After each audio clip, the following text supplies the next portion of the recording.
Hello students, economics की इस class में आप सभी का स्वागत है। हम उपभोक्ता संतुलन वाला पार्ट स्टार्ट कर चुके थे और उपभोक्ता संतुलन स्थापित करने के लिए उपयोगितावादी दृष्टिकोण जो मार्शल के द्वारा प्रस्तुत किया गया, जिसमें उपयोगिता को हमने संख्या में मापा और उसके आधार पर एक वस्तु के संबंध में, दो या अनेक वस्तुओं के संबंध में उपभोक्ता अपना संतुलन कहाँ स्थापित करेगा उसका हमने अध्ययन किया। लेकिन उपयोगितावादी दृष्टिकोण की अनेक आधारों पर आलोचनाएं हुई जो हम समसीमांत उपयोगिता नियम की आलोचनाओं में देख चुके हैं। मुख्य रूप से एलन और हिग्स ने उपयोगितावादी दृष्टिकोण की आलोचना करते हुए यह बताया कि उपयोगिता को हम संख्या में नहीं माप सकते, क्योंकि उपयोगिता एक मनोवैज्ञानिक अवधारणा है और एक ही वस्तु के प्रयोग के संबंध में अलग अलग उपभोक्ताओं के लिए अलग अलग प्रकार की उपयोगिता की गणना की जा सकती है। तो ऐसी स्थिति में किसी भी वस्तु के लिए उपयोगिता को संख्या देना उपयुक्त नहीं होगा। जिस व्यक्ति को किसी वस्तु की आवश्यकता नहीं है तो उसको उसमें कम उपयोगिता लगेगी, लेकिन यदि किसी अन्य व्यक्ति को उस वस्तु की आवश्यकता है तो उसको उसमें अधिक उपयोगिता नजर आने लग सकती है। ऐसी स्थिति में एलन और हिग्स ने उपयोगिता के गणनावाचक दृष्टिकोण की आलोचना करते हुए एक क्रमवाचक दृष्टिकोण प्रस्तुत किया, जिसमें उन्होंने विभिन्न उपयोगिता से संबंधित संयोगों को क्रम दे दिया, प्रथम, द्वितीय, तृतीय, चतुर्थ, पंचम। और इस क्रमवाचक दृष्टिकोण के आधार पर उन्होंने उपभोक्ता संतुलन स्थापित करने के लिए एक नया दृष्टिकोण दिया, जिसको हम कहते हैं तटस्थता, उदासीनता या अंधिमान वक्र दृष्टिकोण, जिसमें एक उपभोक्ता विभिन्न वस्तुओं के जो संयोग दिए हुए रहते हैं उसमें तटस्थ या उदासीन रहकर अपना व्यवहार प्रदर्शन करता है और दिए हुए संयोगों में से किसी एक संयोग को चुनकर अपनी संतुष्टि को अधिकतम करने का प्रयास करता है। तो इस दृष्टिकोण के आधार पर उपभोक्ता अपना संतुलन कहाँ स्थापित करेगा, हम इस दृष्टिकोण के आधार पर उपभोक्ता संतुलन से संबंधित बातें, सीमांत प्रतिस्थापन दर, इस वक्र का अर्थ क्या होता है, तटस्थता मानचित्र क्या होते हैं, आज के वीडियो में हम उन्हीं बातों का अध्ययन करेंगे। तो सबसे पहले ये दृष्टिकोण किसके द्वारा प्रस्तावित किया गया? एलन व हिग्स द्वारा। एलन और हिग्स ने उपयोगिता को संख्यावाची दृष्टिकोण से नहीं मापा, उन्होंने उपयोगिता को क्या दे दिए? क्रम। और इन क्रमवाचक दृष्टिकोण के आधार पर उपभोक्ता संतुलन स्थापित करने के लिए एक नया दृष्टिकोण प्रतिपादित किया, जिसको हम कहते हैं उदासीनता या तटस्थता वक्र विश्लेषण, जिसके अंदर एक उपभोक्ता तटस्थ या उदासीन रहकर अपने व्यवहार का प्रदर्शन करता है। तो हम पहले ये समझ लें कि उदासीनता वक्र का अर्थ क्या है। उदासीनता या तटस्थता कहें एक ही बात है। उदासीनता या तटस्थता वक्र का अर्थ, तटस्थता वक्र का अर्थ क्या है? वक्र का अर्थ क्या होते हैं? तटस्थता वक्र या उदासीनता या अंधिमान कर्व, इंडिफरेंस कर्व कहते हैं जिसको इंग्लिश में। तो इंडिफरेंस कर्व ये दो वस्तुओं के ऐसे संयोगों को बताता है जिनके प्रयोग में लेने से उपभोक्ता को समान संतुष्टि प्राप्त होती है। यह दो वस्तुओं के ऐसे संयोग बताता है जिनके कॉम्बिनेशन जो दिए गए होंगे, जो संयोग हमें प्रस्तुत किए होंगे या जो संयोग तालिका दे रखी होगी, उसके अंदर उपभोक्ता को समान संतुष्टि प्राप्त हो रही होगी। अब जब उपभोक्ता को किसी भी संयोग का चुनाव करने में समान संतुष्टि मिल रही है तो वो विभिन्न संयोगों में किसी भी संयोग का चुनाव करने के लिए तटस्थ या उदासीन रहेगा। मतलब किसी भी संयोग को चुनाव करे, यदि उसे समान संतुष्टि प्राप्त है तो वो उन संयोगों में से किसी भी संयोग का चुनाव करने के प्रति तटस्थ या उदासीन हो जाता है। तो उसी वक्र को हम क्या कहेंगे? उन संयोगों से बनने वाला जो वक्र होगा वो कहलाएगा तटस्थता या उदासीनता वक्र। तो इसकी परिभाषा हम कैसे कर सकते हैं? यह दो वस्तुओं के संयोगों को प्रदर्शित करने वाला बिंदुओं का एक ऐसा वक्र है जिनसे उपभोक्ता समान संतुष्टि प्राप्त करने के कारण अपने व्यवहार के प्रति तटस्थ या उदासीन रहता है। मतलब इसमें दो वस्तुओं के ऐसे संयोग बताए जाएंगे जिनसे उपभोक्ता समान संतुष्टि प्राप्त कर रहा होता है, और समान संतुष्टि मिलने के कारण जब अपने व्यवहार के प्रति तटस्थ या उदासीन हो जाता है, निल रहकर व्यवहार करता है, तो उस ऐसे वक्र को हम क्या कहते हैं? तटस्थता या उदासीनता वक्र। अब इसकी एक परिभाषा की है स्मिथ ने कहा है कि तटस्थता वक्र मात्राओं के संयोगों को प्रदर्शित करने वाला किसके संयोगों को? मात्राओं के। किसकी मात्राएं दी गई होगी? वस्तुओं की।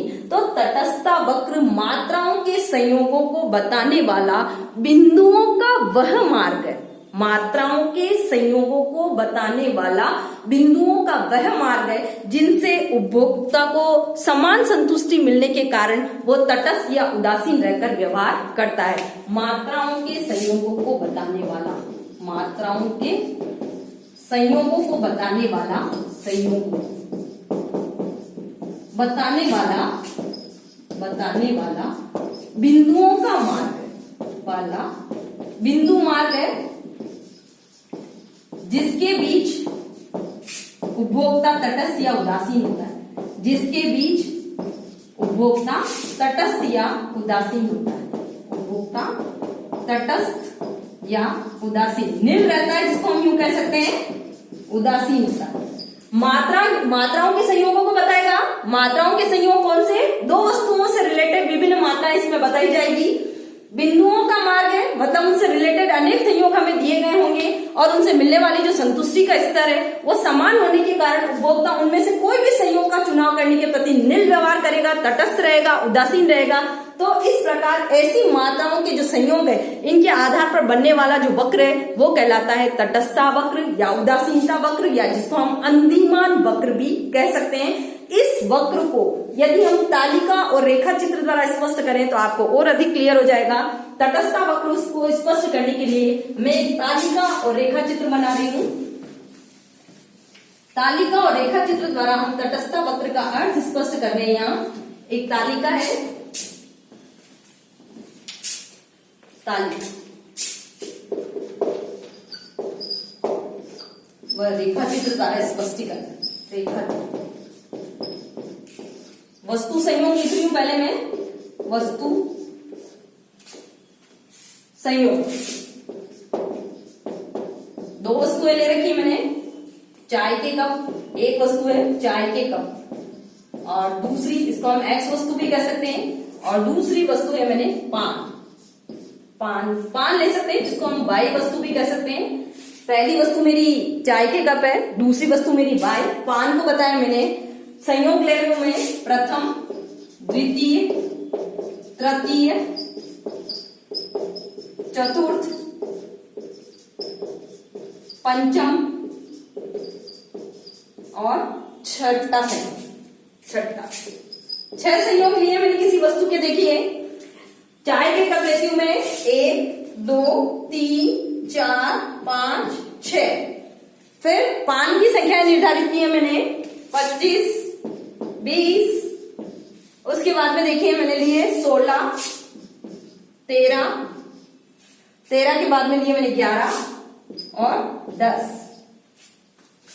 मैंने एक तालिका बनाई है देखिए, जिसके अंदर 2 वस्तुएं ले रखी है और इन वस्तुओं के संयोग बता रखे हैं मैंने 6 संयोग, कि मैं 1 कप चाय लूं और 25 पान लूं, 2 कप चाय लूं और 20 पान लूं, 3 कप चाय लूं 16 पान लूं, 4 कप चाय लूं 13 पान लूं, 5 कप चाय लूं और 11 पान लूं, 6 कप चाय लूं और 10 पान लूं। इनमें से मैं किसी भी कॉम्बिनेशन को चुनूं, चाहे पहला वाला चुनूं, दूसरा चुनूं, तीसरा, चौथा, पांचवा, छठा, मैं यदि किसी भी कॉम्बिनेशन को चुनती हूं तो मुझे जो संतुष्टि मिल रही है वो क्या होगी? संतुष्टि समान। संतुष्टि क्या है? समान। जहां 1 कप चाय और 25 पान में जो संतुष्टि मिल रही है वही मुझे 2 कप चाय और 20 पान में मिल रही है समान, इक्वल है, हर स्तर पर इक्वल है। तो इस प्रकार के जो संयोग है इनसे बनने वाला अगर एक मैं वक्र निर्मित करूं कि 1 पे मैं 25 कॉम्बिनेशन, 2 पे 20 कॉम्बिनेशन, 3 पे 16 कॉम्बिनेशन, 4 पे 13 वाला कॉम्बिनेशन और 5 पे 11 वाला कॉम्बिनेशन, 6 पे 10 वाला कॉम्बिनेशन लूं, अगर मुझे इनसे समान संतुष्टि मिल रही है तो मैं इनमें से किसी भी कॉम्बिनेशन का चुनाव करने के लिए तटस्थ या उदासीन हो जाऊंगी, क्योंकि मुझे कोई फर्क नहीं पड़ेगा चाहे मैं पहला वाला संयोग चुनूं, तीसरा वाला चुनूं या छठा वाला चुनूं। तो हमने कहा था तटस्थता वक्र 2 वस्तुओं के संयोगों को प्रदर्शित करने वाला एक ऐसा वर्ग है जिनसे उपभोक्ता को समान संतुष्टि प्राप्त होती है, और जब समान संतुष्टि प्राप्त होने के कारण इनमें से किसी भी संयोग का चुनाव करने के प्रति व्यक्ति जब तटस्थ या उदासीन रहकर व्यवहार करता है तो ऐसे संयोगों से निर्मित होने वाला वक्र क्या कहलाता है? तटस्थता वक्र या उदासीनता वक्र इसके अंदर हम कोई भी कॉम्बिनेशन में से यदि रेखा चित्र बनाते हैं, 1 पे 25, 2 पे 20, 3 पे 16, 4 पे 13, 5 पे 11, 6 पे 10 का कॉम्बिनेशन लेकर, तो इन बिंदुओं के आधार पर बनने वाला जो वक्र कहलाएगा वो कहलाएगा तटस्थता या उदासीनता वक्र। इसी तालिका के अंदर हम एक चीज और समझ लेते हैं, MRS x4y क्या होती है, delta y upon delta x, जिसका सूत्र होता है सीमांत प्रतिस्थापन दर क्या होती है। देखिए मैंने 1 कप चाय ली थी, तब मैं 25 पान ले रही थी, लेकिन यदि मैं चाय के कपों की संख्या बढ़ा रही हूँ, पहले वाले मैंने x वस्तु के मान को बढ़ाया है, मैंने एक एक करके इसके मान में वृद्धि की है, तो मुझे पान की कितनी इकाइयां छोड़नी पड़ रही है, पहले 25 ले रही थी तो मुझे कितनी इकाइयां छोड़नी पड़ रही है, 5, यानी इसकी 1 इकाई बढ़ाने के लिए मुझे पान की यदि 5 इकाइयां छोड़नी पड़ रही है, तो 1 के लिए मेरे प्रतिस्थापन की दर कितनी होगी, 5। फिर देखिए हम 2 से 3 पर आए, चाय के कप 2 से 3 पर आए, तो मैंने कितनी इकाइयों को छोड़ा है, पान की 4, पहले 5 छोड़ रही थी, फिर 4 छोड़ रही थी। तो इस प्रकार किसी वस्तु की एक अतिरिक्त इकाई बढ़ाने के लिए दूसरी वस्तु की हम जितनी इकाइयां छोड़ने के लिए तैयार रहते हैं उसको हम कहते हैं सीमांत प्रतिस्थापन दर, marginal rate of substitute x4y के लिए यहाँ लिखा हुआ है MRS x4y, इसका मतलब है सीमांत प्रतिस्थापन दर, marginal rate of substitute x4y। इसको निकालने का सूत्र होता है delta y upon delta x, कि x की y के लिए निकाल रहे हैं, यानी x की 1 इकाई बढ़ाने के लिए आपने y वस्तु की कितनी इकाइयां छोड़ी है। यदि देखिए 2 वस्तुओं के संयोगों में मैं एक वस्तु की अतिरिक्त इकाई प्राप्त करने के लिए दूसरी इकाई की अपेक्षाकृत कम इकाइयां नहीं लूंगी, उसकी भी उतनी ही लेती रहूंगी, तो मेरी संतुष्टि तो क्या है, घटने के स्थान पर और बढ़ेगी, क्योंकि मुझे तो दोनों वस्तुओं की अधिक इकाइयां प्राप्त हो रही है। तो संतुष्टि के समान स्तर पर बने रहने के लिए जब हम किसी एक वस्तु की मात्रा में वृद्धि करते हैं तो हमें दूसरी वस्तु की मात्राओं को छोड़ना पड़ता है। तो एक वस्तु की अतिरिक्त इकाई प्राप्त करने के लिए दूसरी वस्तु की जितनी इकाइयां छोड़ी जा रही है उसको हम कहते हैं सीमांत प्रतिस्थापन दर। ये भी हमारे इस तटस्थ वक्र विश्लेषण के अंदर जब हम अपना संतुलन स्थापित करेंगे तो ये वाला टॉपिक भी काम आएगा। बोर्ड के एग्जाम में कितनी बार प्रश्न पूछा जाता है, सीमांत प्रतिस्थापन दर का अर्थ लिखिए। तो किसी वस्तु की एक अतिरिक्त इकाई प्राप्त करने के लिए दूसरी वस्तु की जितनी इकाइयां छोड़ी जाती है उसको हम कहते हैं सीमांत प्रतिस्थापन दर। और तटस्थ वक्र विश्लेषण में संतुष्टि के समान स्तर पर बने रहने के लिए जब हम एक वस्तु की अधिक इकाइयां प्राप्त करते हैं तो हमें दूसरी वस्तु की इकाइयों को छोड़ना जरूरी है। यदि हम इन इकाइयों को छोड़ेंगे नहीं तो देखो क्या होगा, यदि मैं इसकी 1 ले लूं, इसकी 2 ले लूं, इसकी 25 ले लूं, इसकी 28 ले लूं, तो मेरे लिए तो क्या है, दोनों वस्तुओं की मात्राएं बढ़ जाएगी। और दोनों वस्तुओं की मात्राएं बढ़ाने का अभिप्राय क्या है, मुझे तो अधिक संतुष्टि मिलेगी। किसी वस्तु की यदि हम कम इकाइयां लेते हैं तो हमें कम संतुष्टि मिलती है और अधिक इकाइयां लेते हैं तो हमें अधिक संतुष्टि मिलती है। तो संतुष्टि के समान स्तर पर बने रहने के लिए जब हम एक वस्तु की अतिरिक्त इकाई प्राप्त करते हैं तो हमें दूसरी वस्तु की इकाइयां छोड़नी पड़ती है, तो उसको हम कहते हैं सीमांत प्रतिस्थापन दर। तो पहली स्थिति के अंदर सीमांत प्रतिस्थापन दर क्या होगी वो निकालने के लिए हमारा सूत्र है delta y upon delta x, यानी x y वस्तु में हमने कितना चेंज किया है डिवाइडेड बाय x वस्तु की प्रति इकाई कितनी बदली है। अब देखिए इससे पहले हम पान कितने खा रहे थे वो मुझे पता नहीं है, तो पहली स्थिति पर तो सीमांत प्रतिस्थापन दर क्या हो जाएगी मेरी डैश। दूसरी स्थिति पर देखिए डेल्टा y यानी y का चेंज कितना है, 25 में से 20 को मैं माइनस कर रही हूँ 5। पहली स्थिति पर तो हो गई हमारी डैश 5 डिवाइडेड बाय चाय के कप में परिवर्तन कितना किया हमने 1 से 2 पर पहुंचे, यानी चेंजेस कितने का है 1 का। तो 5 डिवाइडेड बाय 1 इक्वल टू 5। दूसरी इकाई पर देखिए आप 4 डिवाइडेड बाय 1, क्योंकि हम 2 से 3 पर आए, चेंज कितने का हुआ है 3 में से 2 जाएंगे तो 1 प्रति इकाई पर चेंज बताया गया है। और पहले हम 25 ले रहे थे, फिर 5 इकाइयां छोड़ी, उसके बाद में हम कितनी छोड़ रहे हैं 4। उसके बाद देखिए 3 इकाइयां छोड़ी गई है, फिर देखिए 2 इकाइयां छोड़ी गई है 2, और लास्ट में तो हमने 1 इकाई ही छोड़ी है। 1 इकाई प्राप्त करने के लिए अतिरिक्त इकाई प्राप्त करने के लिए हमें दूसरी वस्तु की 1 इकाई छोड़ने के लिए ही हम तैयार रहे। तो तटस्थ वक्र विश्लेषण के अंदर हमको सीमांत प्रतिस्थापन दर का अर्थ भी पता होना जरूरी है। ये तो हो गए 2 वस्तुओं के संयोग, चाय के कप पान, इनमें से कोई भी कॉम्बिनेशन हम ले हमें समान संतुष्टि प्राप्त होती है। तो इनमें से हम किसी भी संयोग का चुनाव करने के प्रति तटस्थ या उदासीन हो जाते हैं, तो इसको हम कहते हैं तटस्थ वक्र विश्लेषण। इन संयोगों के आधार पर जो वक्र निर्मित होगा वो कहलाएगा तटस्थ वक्र। और इसी वक्र के अंदर मैंने आपको बताया कि हमें एक चीज समझना और जरूरी है, सीमांत प्रतिस्थापन दर क्या होती है? सीमांत प्रतिस्थापन दर किसी वस्तु की एक अतिरिक्त इकाई प्राप्त करने के लिए हम दूसरी वस्तु की जितनी इकाइयां छोड़ने के लिए तैयार रहते हैं उसको हम कहते हैं सीमांत प्रतिस्थापन दर। इस वाली तालिका के अंदर सीमांत प्रतिस्थापन की दर लगातार गिरती हुई है। पहले हम एक इकाई प्राप्त करने के लिए 5 इकाइयां छोड़ रहे थे, दूसरी इकाई प्राप्त करने के लिए हमने देखिए 4 इकाइयां छोड़ी है। नेक्स्ट अतिरिक्त इकाई प्राप्त करने के लिए दूसरी वस्तु की हम अपेक्षाकृत कम इकाइयां छोड़ने के लिए तैयार रहते हैं। तो तटस्थता वक्र विश्लेषण के अंदर सीमांत प्रतिस्थापन की जो दर है वो घटते हुए क्रम में होती है। अब देखिए इसी तालिका के आधार पर हम अपना जो तटस्थता वक्र है वो निरूपित करने का प्रयास करेंगे। आपके सामने तालिका बनी हुई है, इसके अंदर 6 संयोग लिखे हैं और इन्हीं अंकों के आधार पर मैं अपना रेखा चित्र बना रही हूं। तो आपको चाहे तो अपनी नोटबुक में नोट कर ले और उसके बाद अपना रेखा चित्र बनाएंगे आप। ये चाहे तो संख्याएं लिख लें और इन्हीं संख्याओं के आधार पर मैं अपना चित्र बना रही हूँ। मैं यहाँ से मिटा रही हूँ लेकिन आपको इन्हीं संयोगों के आधार पर अपना चित्र बनाना है। तो देखिए कैसे बना है मेरा संयोग चित्र। यहाँ इधर साइड में बना रही हूं मैं। संयोग लिखे थे जहां मैंने संयोग थे ये मेरे संयोग। प्रथम, द्वितीय, तृतीय, चतुर्थ, पंचम और छठा ये थे संयोग। चित्र में इधर बना रही हूं सुविधा के लिए, आप ध्यान से देखने का प्रयास करेंगे। OXY देखिए OX अक्ष पर ले रही हूं मैं चाय कप और OY अक्ष पर लिखी है मैंने पान की संख्याएं लिखी है। देखिए मुझे अपने चित्र को बनाने के लिए उचित पैमाना मानना जरूरी है।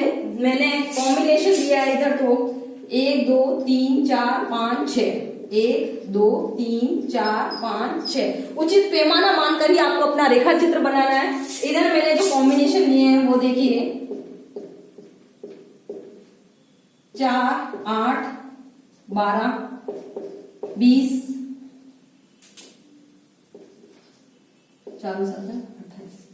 4 के डिफरेंस से लिखे मैंने OY अक्ष पर पान की संख्या है। अब 1 पे मुझे कितने का निशान लगाना है? 25 का। तो इधर से 1 देखेंगे, इधर 25 को ढूंढेंगे। 24 से जस्ट थोड़ा ऊपर हो जाएगा 25।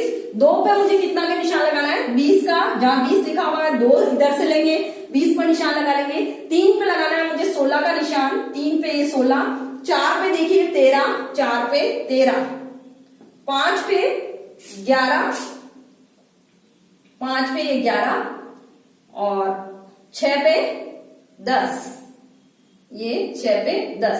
अब देखिए मुझे 6 बिंदु मिले। इनको यदि मैं पेंसिल की सहायता से मिला देती हूं तो बनने वाला जो ये वक्र क्या कहलाएगा? मेरा इंडिफरेंस कर्व, जिसको हम IC वक्र भी बोल सकते हैं। इंडिफरेंस कर्व जिसको उदासीनता वक्र, तटस्थता वक्र या उदासीनता वक्र का नाम दिया जाता है। तो स्मिथ की परिभाषा क्लियर है, ये मात्राओं के संयोगों को बताने वाला बिंदुओं का वह मार्ग है। मात्राओं के संयोग, चाय के कप और पान, 2 मात्राएं ले रखी हमने वस्तु की।